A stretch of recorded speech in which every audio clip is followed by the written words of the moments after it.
Rice কুকারের মধ্যে লাল বাতি এবং হলুদ বাতি কোনোটাই জ্বলে না।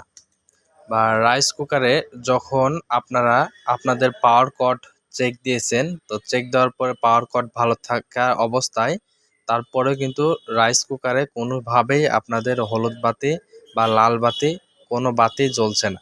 তাহলে আপনারা যে কাজটি প্রথমে করবেন, আপনাদের রাইস কুকারের যে পিছনের ঢাকনিটা রয়েছে এই ঢাকনিটা খুলে ফেলবেন এবং খুলে ফেলার পরে দেখবেন যে এই ধরনের একটি কেবলস রয়েছে, এটাকে ফিউজ বলা হয়। এরকমও থাকতে পারে এবং অন্য রকমও থাকতে পারে। তো এটার উপরে কিছু সোল্ডিং দেওয়া থাকতে পারে, যেমন হিট টিউব। তো এই টিউবটা দেওয়া থাকতে পারে। তো আপনারা এটা সরিয়ে ফেলে এই যে ফিউজটা দেখতে পারতেছেন, এই ফিউজটা আপনারা চেঞ্জ করে দেবেন। তাহলে দেখবেন আপনাদের রাইস কুকার আবার পুনরায় আগের মতো ভালো হয়ে গেছে। তো এটা কিন্তু আসলে রাইস কুকারের সার্ভিস করার প্রথম স্টেপ।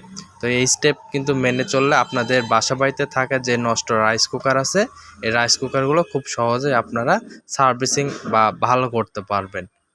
যারা আমার এই ভিডিও দেখে উপকৃত হবেন, অবশ্যই আমাদের এই চ্যানেলটি সাবস্ক্রাইব করবেন, লাইক কমেন্ট শেয়ার করে পাশে থাকা বেল আইকনটি অল করে রাখবেন। ধন্যবাদ।